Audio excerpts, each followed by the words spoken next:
So you got a nuclear hazard and now you want to assemble it? Well, this is what you get with the base kit. You can buy a case from me optionally, and then what you also need is a Pi, either 3, 4, or 5, once the 5 is only good once the 4.1 comes out. And then some receivers and a SD card. So first of all, you need to solder the SD cards to these carrier cards. What I like to do is put 1 dot of solder on this far pad. Then I will set these down on the desk and reheat this solder there while getting all the rest of the pads lined up, and this one too. Then once that is dry, you can finish off the rest of these and then this one. Do that for all the rest of them, and then the other side too if you have 8 receivers.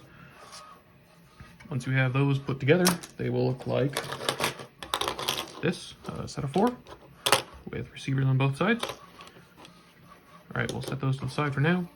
Take your case and your board. Oh, first we need to put the Pi standoffs in the board. So take these screws that look like this. They're actually M2.5. We'll put that through these far corner holes and then into a standoff like this. You should get 2 of them, and you'll have 4 of these screws. So this one goes into this far corner too. And that makes it so when you put the Pi on top, it has the pins supporting it over on that side, and then you'll screw into those holes there. So now that those are in, we can put it into the case. You want to hold the case like this. Take note of this little notch thing at the bottom. You'll need to get the board under that, and I like to start putting the XT60 in there, make it all flat. Then focus on that bottom thing, get it under there, and square lined up with all the holes.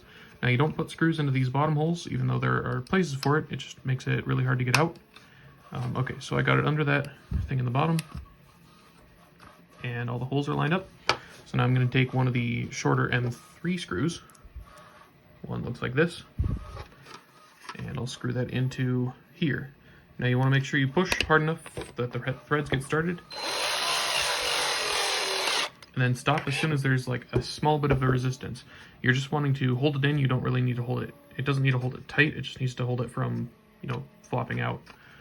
Then we take the second one of these same screws and we put it in the other top corner.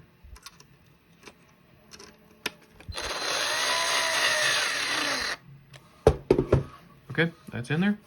Now we can put the receivers in. With this version, it doesn't matter which side goes where, so you can put it in any way.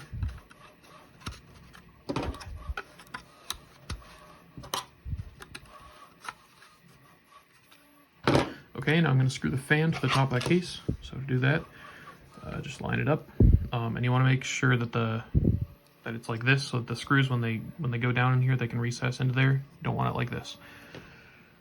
So you need the longer screws to go into here, and they just thread into the plastic. Again, you need to push down hard.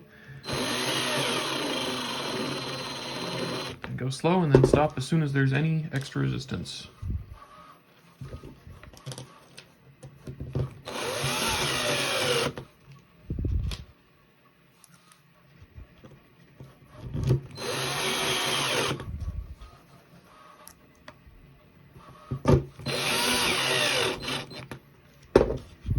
Alright, then I like to tie a knot in the cable just to make it a little bit shorter.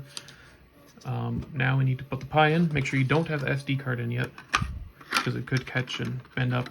So I just flop it in there, and then it's kind of hard to see on camera, but I line up all the pins. I gotta look. Oh, it's hard to see. Okay. Make sure all the pins are lined up and there's no extra like showing out over here. And then to double check, you can look through the screw hole and make sure you see the other screw hole down through there. Now you can put your SD card in through the slot on the side, but make sure if you ever have to remove the Pi, you take that out first, because otherwise it'll catch on the case and it could break. Now we take the other 2 M2.5 screws, the one that look like this, and Screw them onto the top of the pie to hold it down. Into the standoff.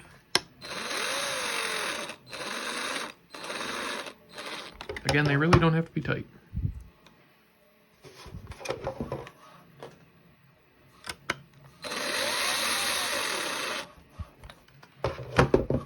Alright, then we can plug in the fan. The fan goes into this connector facing up. So hold this in your hand. I like to go like that. And just plug it in.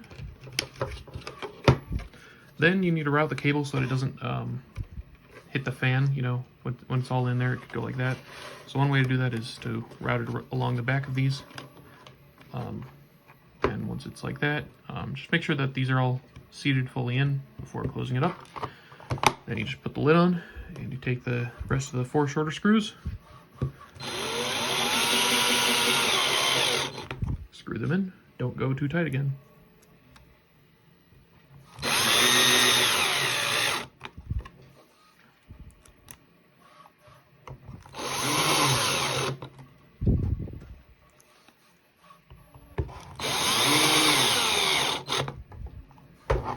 And then just make sure the power button clicks. And that's it.